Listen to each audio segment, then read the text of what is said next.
keempat juga kan. Betul. Sudah berhasil dicetak tadi oleh RRQ di game yang ketiga.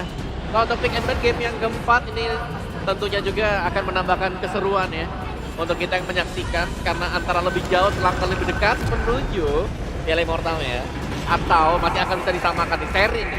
Ini adalah game yang memang cukup menentukan untuk kedua tim ini. Dan masih dengan Badak yang ternyata masuk ke dalam trio atas nih buat di ban. Wah harus ya Om ya. Yap. Udah kelihatan tadi badang dari Ibo juga akan sangat mengganggu sekali. Dan Basya, ini dia. Pick or ban ya exactly ban kalau gitu Coach Chico ya. Respect dari Coach Chef. Langsung Dan- di respect ya. Ya, dan RRQ kalau dia mau main tank jungle dia harus ban Luoyi nih. Gak boleh lepas sih. Kalau main jungle tank ada Luoyi itu cukup lumayan kesusahan. Kalau Ya. makro ya. Kalau makro. Sebenarnya masih ada Fredrin kan, salah satu hero favorit juga untuk Sutsujin. Cuman mungkin itu tadi Loyi kalau memang mau diambil dulu bisa nih sekarang. Dan Tapi di di-ban. ban juga, iya. Ya. Mending dibuang sih ya memang Om. Kayak tindakan preventif lah. Daripada nantinya sesuatu yang dirugikan malah di kubu dari RRQ itu malah menjadi-jadi ya. Karena sekarang Farsianya ada di first pick. Oke, ini akan ada peraduan antara siapa yang lebih kuat nih dengan Parsha ya. Kalau game pertama, game kedua antara Joy ya, Ya. pindah tangan. Sekarang Parsha juga ini sudah mulai pindah tangan. Oke, dan kalau buat sekarang posisinya aku mungkin akan lebih berani bilang Onyx yang sekarang berarti emang harus keluar dari Farsia-nya ini. Mereka Yap. udah nggak bisa play around Farsia. Mereka harus cari cara gimana caranya untuk bisa menghentikan Farsia tersebut. Tadi Rins menggunakan Valentina. Apakah akan menggunakan metode yang sama? Valentina langsung langsung. diamanin sama Coach Chef. Wah, Mungkin itu dominasi. juga salah satu jawaban yang dipikirkan juga sama Coach Chef. Yap.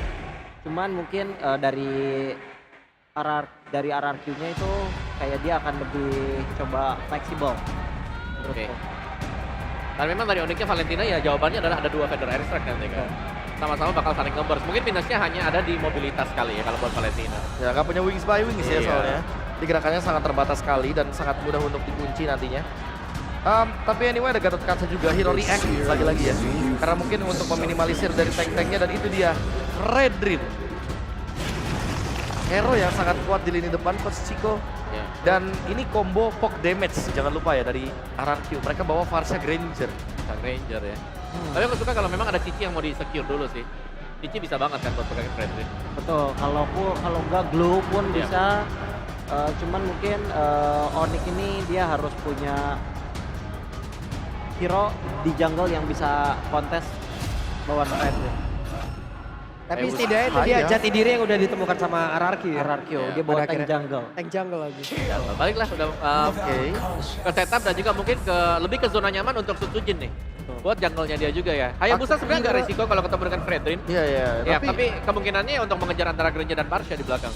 aku kira tadi bakal menuju ke export loh. Ya. Karena seperti kita tahu ya untuk menahan di lini depan dan untuk pegangin Fredrin juga sangat memungkinkan sekali. Hilda ya. Meminimalkan gangguan terhadap Hayabusa yang sering kita lihat juga.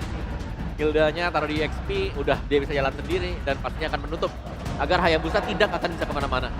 Coach Chico lebih suka kalau buat lawan Fredrin, Hayabusa atau Lancelot, Coach? Lebih suka Lancelot sih sebenarnya. Karena kalau Hayabusa itu dia bisa masuk kalau dia punya shadow doang kan. Kalau itunya di trigger itu dia udah nggak bisa join team fight atau adu di objektif sih. Jadi lebih Oke. suka Lancelot. Dan top 5 assist ya ternyata. Ada dari Idok, Sans, Kiboy, JP, dan Rins. Jadi bisa dibilang dua tim Indo itu dynamic duonya bener-bener aktif banget nih Coach. Betul.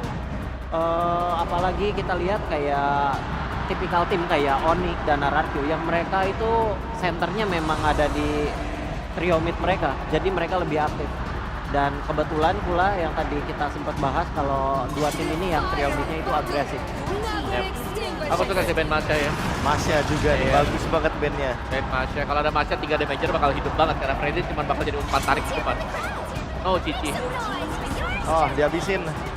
Ya, tapi anyway masih ada glue om. Glue, mungkin ya. alternatifnya ya, biar nanti bisa lebih megangin Fredrinnya karena so far kita belum melihat hero yang benar-benar bisa pegangin Fredrinnya. Or even Teris lah jangan-jangan. Bisa juga sih kalau memang mau tarik Isla. Dan untuk cancel ultinya Parsha ya. Yep. Enggak, ini burst damage seperti Belum. Nah itu. Burst damage di akhir kan disembunyikan nih sama Coach Chef nih. Oke. untuk bisa menghancurkan yang contoh kayak Fredrin atau seperti yang Iya. Tapi kemungkinan besar aku bisa bilang irrital sih kalau Lagi? yang masuk. Iya. Kari. lagi. Irrital aku suka splash damage ya. Flash, kita kena ke Granger. Kita mainin Grangernya juga kan. Daripada harus head to head dengan Granger sulit. Atau kalau memang banyak hero tank yang dibuka one-one. Meskipun resiko tinggi sih one-one. Oh, ini bergantung sama dua pick dari Retail RRQ ya. Iya. Karena incer backline gitu kan. Dan dia bawa sprint om, bisa ngejar ke arah Parsha langsung sama Granger langsung bener tadi. Wah, Tigreal. Tigreal. Kira momentum. Retail Wan, dengan kalau sprint aku ngeliatnya susah sih. Benedetta. Damager untuk menggantikan Masya. Selain Wan pakai bisa jadi salah satu pilihan sih kalau Iya, aku lebih suka one-one jadinya gara-gara ada Tigrealnya ya. sama. Grill Bennett dia bisa kabur banget. Ya, daripada harus per-trigger ya atau pengguna dari Purify. Gimana kalau Moskov? Tiba-tiba ternyata.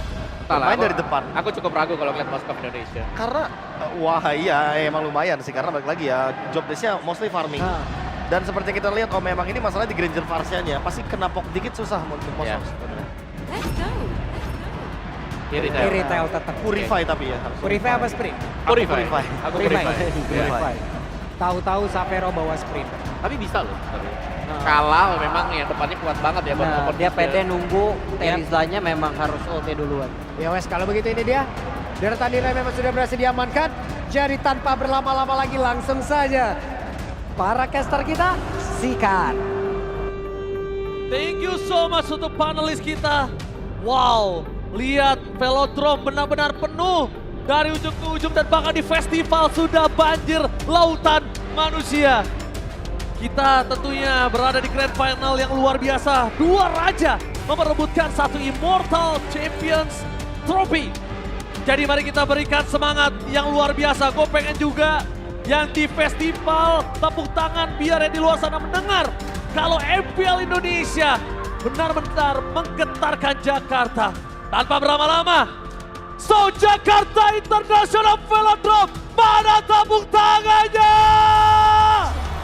Let's go to the lane of down. Bounce back dari RRQ yang akhirnya juga membuat tamparan buat Onyx. Dan kita akan melihat kerajaan mana yang nantinya akan runtuh terlebih dahulu. Karena riset telah dilakukan dan Keyboy sudah mulai ter-trigger satu buah revitalize-nya. Onyx gak mau lagi nih mereka kalah poke, kalah dari segi bagaimana resource-nya keluar. Dan akhirnya udah mulai ditambahin lagi CC powernya nih. Yes, RPM yang kendor di Onyx di game yang tadi ini langsung mereka perbaiki. Setidaknya walaupun mereka punya satu kesempatan untuk bisa disengage, tapi setidaknya RPM-nya ditentukan dengan hal yang sama. Karena kondisi kali ini, head to head antara jungler tank dan juga jungler assassin ini akan cukup berbeda.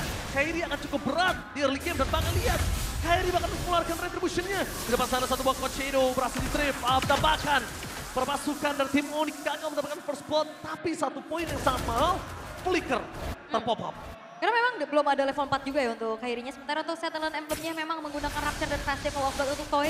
Mengandalkan sustain-nya, namun jangan lupakan Master Assassin. Ini yang akan membuat dari Savero akan memberikan pressure lebih besar lagi. Agak sedikit berbeda, Sans. Ini dengan Quantum ya, yang biasanya kita ngelihat untuk bagaimana Valentina kan fleksibel banget ya. Tapi lihat di arah top lane, Shadow kill! Terbagi! Hidok yang berhasil menyelamatkan para pasukan dari RRQ dari First Blood. Tapi dibalik itu semua, dengan kondisi tampil yang terbuka, informasi yang mahal adalah Kairi tidak bisa kontes harusnya. Iya, tapi dua resource flicker tadi udah lumayan ke-trigger juga ya. Kan menjadi informasi yang cukup baik. Tapi lagi-lagi, adanya tank jungler versus assassin ini agak sedikit berat untuk Onyx bisa menguasai objektif Turtle 1. Ya, tapi daerah menunjukkan batang hidung di depan sana mencoba untuk melakukan delay untuk para pasukan dari tim RRQ. Dan retribution sudah pasti didapatkan oleh Susujin. Meanwhile itu, berada di level 4. Apakah ada implosion? Dan bahkan di depan sana, tertarik begitu saja. Secret Hammer mengating the first blood di tangan para pasukan dari tim RRQ. Para pasukan dari tim Onyx. Dan bahkan, Riz masih bisa selamat Savero. Damage yang masih belum cukup karena di retail. Staking dari scaling hero-nya masih belum maksimal. Tapi turun ke bawah udah menjadi sebuah keputusan yang tepat untuk Savero. Karena kalau tidak Onyx tadi lulata. Shadow kill! One last hit from Kairi. Berhasil menutup jalan para pasukan dari tim RRQ. Tapi Susujin mencoba untuk bertahan seorang diri di depan sana dan selamat. Avatar Guardian mencoba mendapatkan Susujin dan ter-take down. Pertukaran yang mahal. Sosujin ditukar Keyboy, totally worth it untuk Onyx yang sedang under. Dan ini adalah masalah dengan adanya tank jungler ketemu dengan adanya hero-hero yang bisa megangin. Emang selamat dari Lutfi, tapi tidak dengan adanya Keyboy yang langsung juga nge-backup dan akhirnya Onyx menukarkan turtle yang mereka relakan untuk RRQ dengan point kill yang mereka terlihat cukup memaksa. Tapi seenggaknya ini worth untuk mereka. Tapi dengan RRQ yang memiliki keunggulan sangat besar untuk di objektif early bahkan sampai di perfect turtle, Onyx sadar tidak bisa untuk memperebutkan turtle. Yang dia perebutkan adalah point kill. Orangnya terlebih dahulu. Kalau untuk kita anak ranked bilangnya orangnya dulu. Orangnya dulu. Alright, tapi ya memang dari segi gold gap-nya juga nggak terpaut jauh ya. Tapi kita bisa melihat bagaimana combo ini berjalan dengan cukup baik oleh Onyx. Lihat dari win rate mereka juga. Yes. Dengan hero-hero yang mereka bawakan. Sementara sekarang gold lane rame. Implosion! Second Tamer kali ini hanya mendapatkan sosok dari Gatot Kaca bahkan membalikkan kembali keadaan. Dan RRQ tenggelam. Onyx benar-benar membalikan seluruh kesempatan yang dimiliki dari tim RRQ. Keunggulan dengan tidak adanya Implosion dengan Flicker dan Turtle yang kedua mau muncul. Onyx bisa kontes kali ini. Yes, dan juga satu buah flicker memang Implosion dikombo menjadi 2 orang yang terkena, tapi sayangnya nggak ada follow up damage yang cukup tadi. Dan terlalu dalam juga sepertinya dengan di dalam satu buah outer turret. Dan akhirnya ini akan menurunkan kembali bagaimana sih. Oh, tapi Sosujin hati-hati. Flying time bakal coba dilakukan. Sosujin udah bisa digendong oleh Lutfi. Tapi Dairon men-zoning out Sans di depan sana. Dengan Sans yang tidak ada Venom Strike. Imitasi dan bahkan dibalikan kembali kanan Retribution dari Sosujin. Berhasil mendapatkan, tapi nampaknya Flicker dari Lutfi berhasil mendapatkan Sosujin. Following up yang belum ada membuat Sosujin masih bisa bertahan di depan sana. Lutfi yang akhirnya terperangkap di dalam perangkap sang raja. Kehilangan satu point kill menjadi kerugian si Onyx. Lihat gold yang benar-benar unda-undi kalau kata Budi Mongstar. Membuat RRQ hanya unggul 100 gold. Dan kalau di mata kita para caster 100 gold is nothing sebenarnya. Bener, hampir kayak nggak kelihatan ya bahkan. Dan kali ini RRQ kembali menunjukkan bagaimana mereka bisa mengontrol objektif dengan begitu baik, terutama memaksimalkan adanya tank jungler dengan begitu baik. Dairon yang memang coba untuk langsung menargetkan dirinya menuju ke arah Sans ini tidak akan nyaman Sansnya. Apalagi juga bisa mirror nantinya untuk lane jauhnya. Sementara outer turret top lane berhasil dikantongi pula oleh Toy. Keuntungan berlipat ganda kali ini berhasil untuk diamankan oleh RRQ dan Onyx. Ini lagi dalam keadaan yang cukup sulit karena Lutfi oke dia mau megang ke arah Sosujin tapi follow up damage siapa? Tapi Kairi nggak boleh tumbang. Kalau Kairi tumbang ini akan menjadi sebuah masalah. PNS yang dibuka di depan sana Kairi. Shadow Kill terbagi dan bahkan outplay hampir. Dia menggagalkan sosok Kairi untuk meng-outplay. Dia adalah raja yang pernah turun ke MDL dan bangkit ke MPL. Dia Dairon. Dairon, wow satu outplay yang begitu manis. Berhasil untuk bisa mendapatkan nyawa dari Kairi dan itu adalah poin yang sangat-sangat mahal bermodalkan dengan adanya satu buah heptasis. Cukup untuk bisa memberikan damage untuk Kairi di keadaan 1v1 barusan. Apalagi dia punya Dreadnought. Jadinya dia bisa sedikit menahan apa yang sudah diberikan oleh Kairi itu sendiri. Karena kue Shadow. Dan kalau tadi mungkin gak Dreadnought, itu Kairi outplay. Ya. Udah pasti FYP 1 minggu. Tapi kali ini Dreadnought yang menggagalkan itu semua. Iya, jadi Dreadnought ini sangat-sangat membantu juga untuk bagaimana nantinya Dairon ini bisa melakukan backstep kah? Untuk main front to back, mengincar lini belakang dan itu sangat-sangat worth banget untuk Dairon. Apalagi dengan conclusive blast-nya sementara. Dengan keadaan seperti ini Onyx harusnya akan merelakan kembali turtle yang ketiga. Yes, jangan sampai mereka mampang Implosion! Tidak! Berhasil memakan Lutfi sebagai badan dan Keyboy. Dia coba punya Avatar of Guardian untuk defensif, apakah berhasil dan Avatar of Guardian berdefensif betul-betul keluar. Mau tidak mau, Keyboy dengan tidak adanya Lutfi, dia menjadi badan satu-satunya dan Sans. Kali dengan Venom yang dia miliki, cuma bisa melakukan clear minion. Sans is back, tapi Sans 2 game belakangan ter-shutdown gameplaynya. Iya, bener-bener dimatiin ya. Dan lagi-lagi, aduh Venom Strike. Tavero, wah langsung heavy crossbow untuk kabur ya. Tapi ada celah juga yang coba untuk dimanfaatkan oleh Kairi. Pencurian terhadap orange buff barusan juga memanfaatkan lagi waktu dan ruang. Agar setidaknya dia bisa mendapatkan farmingan. Karena dari tadi ini invasi-invasi yang dilakukan oleh RRQ sulit banget untuk dibendung. Mau diusir. Siapa yang bisa menyumbangkan damage secara cukup untuk bisa numbangin Sosujin yang ada di lini paling depan? Ya, tapi Sosujin belum memiliki power untuk bisa ditumbangkan oleh tim Onyx. Tapi time by time dia harusnya udah sadar kalau tank jungler itu nggak bakal seperti itu di late game. Tapi di balik semua para pasukan dan tim Onyx, Lutfi kembali menjadi target utama. Ingat ada Sky Pisau dan Kiboy berhasil menangkap Toy dari backline. Mencoba melakukan zoning out. Dua tim itu terjadi. Avatar of Guardian for defensif. Mau nggak mau Kiboy harus mundur. Karena damage tidak bisa dibendung. Dan Kiboy harus ter-take down. Sky Pisau menyala. 3 poin kill di tangan dari Souls of Toy. Menandakan Sky Pisau dengan nominal stack yang tinggi. Iya, dan juga tadi sebenarnya emang kena tahunnya ya untuk Toy, tapi nggak ada follow up damage yang nyampe. Tadi IMU dari Suns ini ngopinya ke arah Dead Sonata. Dan itu gak cukup untuk bisa memberikan damage secara maksimal untuk numbangin Karato yang jadi targetnya. Karena dari segi itemization juga kita udah lihat Sky Piercers malah Victor.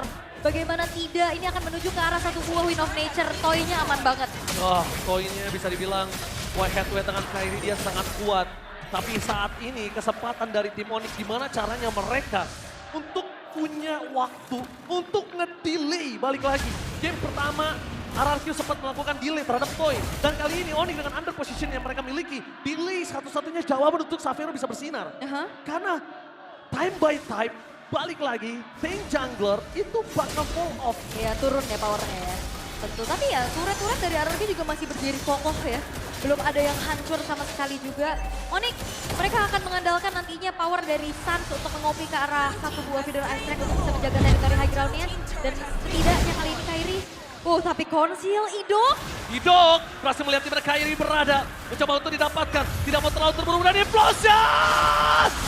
Idok satu implosion, merubah skalanya, calculate, sabar. Tapi ternyata feeder ice track langsung menyambut bersama dengan Petrify. Iya, dan Kairi tadi nge-cancel recall-nya ya. Aku pikir dia tetap coba untuk recall aja, tapi ternyata dia mencoba untuk peruntungan. Mendapatkan setidaknya oleh-oleh kah poin kill, tapi ternyata perbedaan atribut yang terlalu jauh dan hadirnya pemain-pemain dari RRQ dengan rotasi cepat. Akhirnya Kairi pun hilang. Nice try Kairi. Dia berat banget untuk bisa melakukan split push. Karena lihat dengan Conceal Gaming dan alur sungai yang menuju ke arah bottom lane itu merubah segalanya. Alright. Dan lihat, best turret Holy Defense dari top lane sudah hilang. Di mid lane pun juga sama. Tapi target mereka ternyata di arah bottom lane. Karena dengan tidak adanya Luffy, tidak ada yang bisa digendong oleh para pasukan dari tim Onyx. Tidak ada damage tambahan. Savero, clear minion, menuju ke arah bottom lane. Tapi lihat Sonic Outer, Kiboy! Termakan di arah bottom lane. Kembali lagi Sky Piercer yang lebih dari Toy. Berubah segalanya, 7.800 gold difference. Wah ini terlalu jauh sih, dan kali ini ada Conceal kembali dipertunjukkan oleh RRQ. Oke, Lutfi flicker, mencoba untuk mengkira siapapun di depan sana. Zoning out mulai terjadi, tapi nampaknya dengan para pasukan dari tim Onyx yang tidak bisa melakukan falling up damage. Ini tidak ada Toy yang bisa ditumbangkan, tidak mau terlalu terburu-buru dan Kairi. Satu poin kill yang sangat mahal, shutdown pun terjadi. Dengan sangat mahal, mereka mencoba untuk membalikan kembali keadaan. Tapi nampaknya Dairen mendeteksi di mana keberadaan dari Lutfi. Dairen tidak mau terlalu terburu-buru. Satu kos Shadow udah mulai menyangkut. Tapi dengan adanya Shadow Kill yang terbagi dengan adanya Kairi masih menyangkut. Kuat Shadow terakhir membuat Dairen ter-take down di dalam outer turret. Walaupun tadi udah sempat pindah target ke arah Little Wonder, ternyata itu dia Quad Shadow yang nyangkut menuju ke arah Dairen. Satu Avatar Guardian, Sotsojin, Sekelatul Mautan. Hati-hati Sotsojin! Kali ini berhasil selamat. Kairi terkena outplay dengan ada kombinasi Riz dan juga Sotsojin. Miscalculate. Kairi ini benar-benar harus calm down. Karena kalau bisa gue lihat, Riz yang mungkin tidak calm down di game 1. Dia malah berbalik sekarang. 2 game terakhir dia benar-benar calm down banget. Wah tapi lihat calm down yang di Gila. festival luar biasa. Antusiasme yang begitu ramainya. Halo festival, mana tepuk tangannya festival? Gila lautan manusia itu dia. Tepuk tangan festival, satu tepuk tangan aja menggetarkan Rawamangun. Serawamangun ya. Alright, tapi dengan momen-momen tadi ya, flicker yang coba untuk dikeluarkan oleh Lutfi mengunci ke arah Toy. Akhirnya ada upaya yang berhasil dilakukan oleh Onyx untuk bisa mempersempit ketertinggalan mereka. Betul banget. Itu tadi benar-benar flicker yang berani banget dan untungnya dapat Toy. Dan mahal banget. Iya, dan Itu dapat mahal. kill. Itu benar-benar tugas Kairi yang nyambut ya. Dan ya, RRQ mereka juga nggak... Implosion! Tapi Purify berhasil didapatkan karena target utama mereka karena Lutfi. Kembali lagi dengan tidak adanya Lutfi, tidak ada yang bisa digendong. Itu yang menjadi sebuah poin mahal untuk RRQ. Sedangkan kalau ada Lutfi, semua tim RRQ bahkan Sotsojin sekalipun yang keras, Conceal? itu akan sebuah masalah. Riz, flicker for defensive dengan Wiz by Wings. Dengan satu bokot Shadow mundur ke arah belakang Kairi mencoba untuk balik kembali. Tapi dengan tidak adanya Kiboy, mereka Avatar of Guardian for defensive berhasil menghindari perangkap dari RRQ. Oke. Dan sepertinya B-Boy masih bisa mundur dan Sans dia aimnya terhadap Fredrin. Sehingga tidak ada follow up damage yang bisa disumbangkan lagi untuk mengusir pemain-pemain dari RRQ. Sementara memang dari Onyx mengetahui ya, mereka kurang jumlah. Mereka nggak akan paksa dari Lordnya cari angle yang lain di mana Kairi mendorong satu wave di arah tengah. Tapi sadar gak sih, yang dilakukan para pasukan dari tim Onyx adalah mendelay. Mendelay agar Ludwig kembali lagi datang ke lane of down. Oke. Walaupun mereka terlambat untuk set up perikara turtle, tapi waktu yang mahal sampai Ludwig bisa datang lagi ke lane of down, itu udah enough. Enough ya, udah cukup ya. Alright, tapi untuk kali ini upaya untuk bisa mendobrak lini pertahanan dari Onyx oleh RRQ. Tinggal gimana caranya mereka memberikan eksekusinya lagi. Onyx juga lagi kelimpungan, bagaimana mereka melakukan targeting. Siapa yang harus di-lock dulu, Toy-nya kah? Atau Rinsnya sebagai sumber damage dealer terbesar dari RRQ untuk saat ini. Karena tadi upaya ke Rins oke berhasil, tapi Rinsnya jadi bebas banget. Ya, dan Rins kali ini harus di-copy sama Sans, atau bahkan Sans melakukan copy terhadap Idok. Itu dia butuh badan. Ingat, kalau Sans ngebuka badannya, tandanya magical damage dari tim Onyx udah nggak ada lagi. Sedangkan continuous damage yang mereka miliki antara Sans atau Savero. Kairi, selama nggak ada Quest Shadow, selama nggak ada Shadow Kill, Kairi nggak bisa berbuat banyak. Iya, sangat-sangat ya tertahan dari segi power hero-nya juga. Tapi memang Lordnya akan dibiarkan terlebih dahulu. Jalanin wave tengah agar ada trillion push yang akan bisa dimanfaatkan oleh RRQ. Tinggal gimana caranya Onyx mereka akan dipertanyakan defense manuvernya. Body block telah dikeluarkan oleh Susuji. Di arah bottom lane mereka sudah membuka satu buah turret.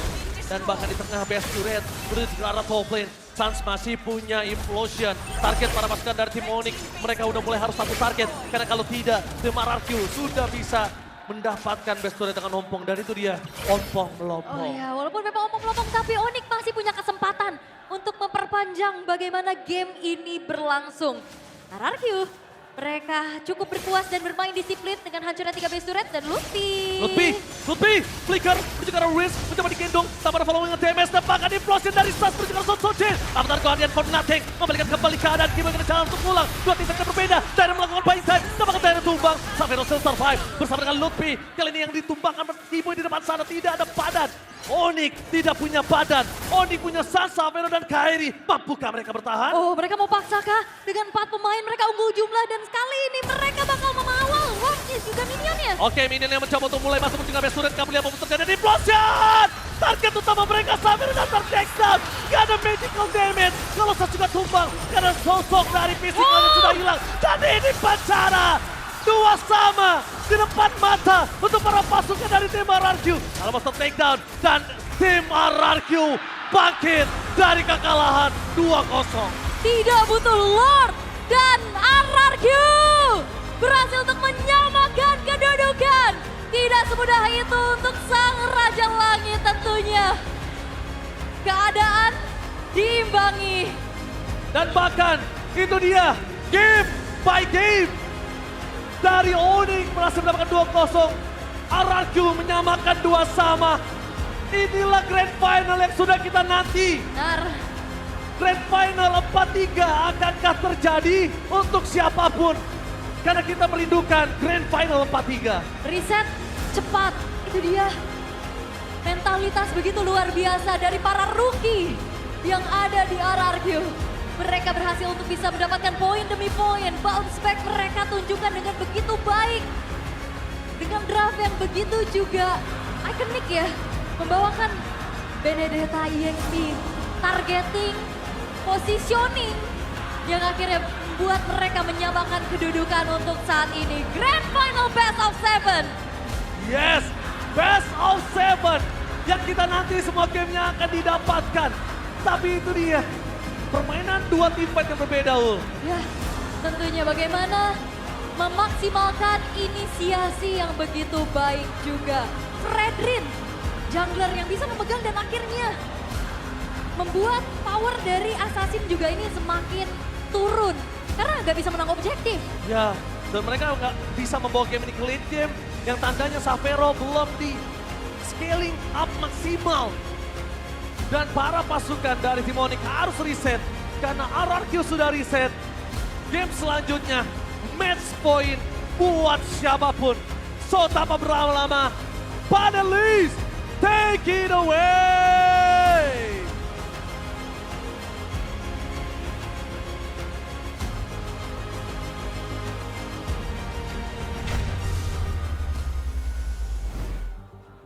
Ekspresi yang sungguh menggelegar tadi terlihat ya, Prof ya. Pakai Sama udah Wak. sampai let's go. Iya. Let's go. Luar biasa RRQ. Gokil. Akhirnya menjawab apa yang sudah menjadi pertanyaan bagi mungkin kita berempat tadi ya. Yap. Dari game yang pertama, mereka benar-benar menjawab di game ketiga dan keempat. Ya, main gak sebagai tim, udah dijawab di game yang ketiga. Ya. Tapi untuk karakter yang tadi kita bilang ya, tank jungle. Mereka semakin membokkan itu Udah, semua ya. oke kita stick to the book tank Yap. jungle. Dan memang cocok banget dengan tank jungle yang dipakai tadi. Salah satu power untuk Setsujin juga kan kita tahu. Ya. Waktu di negeri tetangga Fredrin. Iya, Dan tadi dibawakan dengan sangat apik juga. Dikombokan dengan Idok yang juga mendapatkan hero nyamannya dia. itu dia. Tigreal. Ah, hero moment nih, lagi-lagi. Akhirnya Much better Coach Siko. Kayak Tigreal, Kalea dibandingkan dengan Baxia di Idok. Betul. Highlight ya. Karena Idok kita tahu kayak ininya dia kayak bagus ya, kayak cara dia mencari dalam melihat- momentumnya. Benar, mencari momentumnya, dia ngelihat situasi gitu, apa yang harus prioritas yang dia lakuin. Dan terbantu lagi dia di setupin kalau dia pakai tank jungle gitu. Udah ada, jadi dia nggak terlalu banyak job desk-nya lah. Nggak harus bukain, tank jungle-nya juga lebih mandiri, jadinya dia juga jadi lebih enak. Kelihatan Oke. nyaman. Jadi ya teman-teman, dan ini adalah sedikit highlight dan juga MVP kita tadi mungkin yang emang udah terlihat kali gitu. MVP-nya. MVP-nya kira-kira. Apa? Siapa? Tigreal ya harusnya ya. Siapa? Kira-kira siapa? Idok. Idok? Idok akan menjadi MVP untuk Idok game ya? yang keempat. Ya kalau aku feeling sih ke arah Idok ya, karena Idok. inisiasinya emang nggak main-main. Ya, Ditambah lagi dari awal dia bawa pull yourself together, Yap. dia bakal lebih sering spam flicker.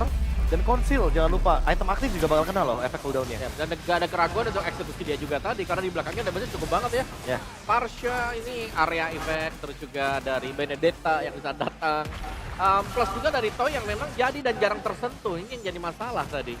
Karena setiap kali ada Kibo yang ngebuka dengan AOG jadi kiting ke belakang langsung. Aku merasa kayak di sini permasalahannya juga Granger yang benar-benar lebih fat dibandingkan dengan adanya Iritel. Karena balik lagi dari early game kita udah lihat Toy mungkin lebih ambil andil ya dalam tim besarnya. Sementara kita lihat sendiri lawannya adalah tank jungle yang udah pasti early domination-nya bakal menang lawan assassin jungle. Jadi otomatis dengan matchup jungle yang kalah, gold laner-nya pun ikutan kalah jadinya early game-nya. Ya, dan ini bacaan yang bagus dari Idok juga sih. Ya. Kan bisa dapat tim single pick off itu pun ke Kairi ya. Dan akhirnya kita melihat memang agak sulitnya adalah dari assassin yang gagal untuk masuk. Dan di game kelima yang aku nantikan apakah akan ada peraduan untuk dua tank jungler yang bermain. Atau fighter lah, minimal fighter. Mungkin Martis dipakai dan Kairi lagi. Nah, kalau aku boleh jujur ya, dibandingkan dengan game ketiga yang kita bilang, oke game ketiga RRQ ini bisa dibilang jadi game atau series yang tercepat gitu loh Oke. di grand final.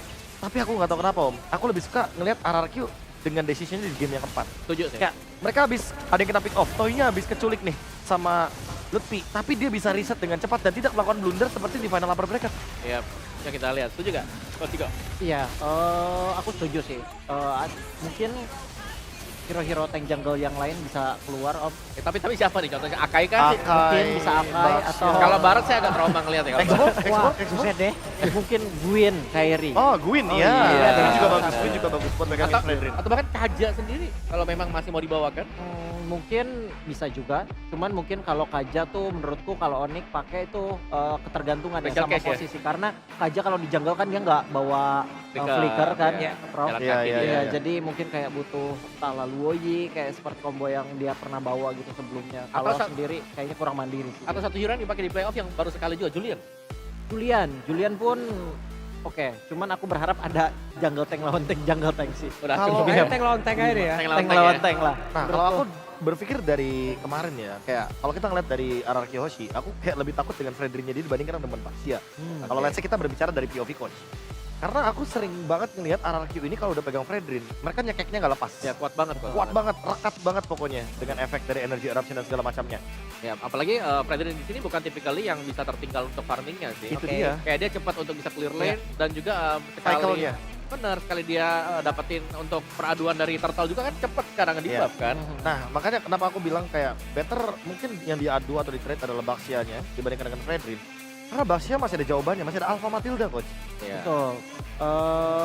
Aku juga setuju sih. Lebih better ini apa Baxianya karena Fredrin ini terlalu apalagi kalau misalkan kombonya kayak Granger, kayak dia Parsha gitu, hero yang enak kalau misalkan musuhnya Pegang ya. dipegang gitu. Tapi- Kayak dia tinggal ngepok-ngepok aja gitu. Tapi kalau dilihat dari draft game 1, game 2, game 3, game 4, ini kayak ada keseimbangan loh.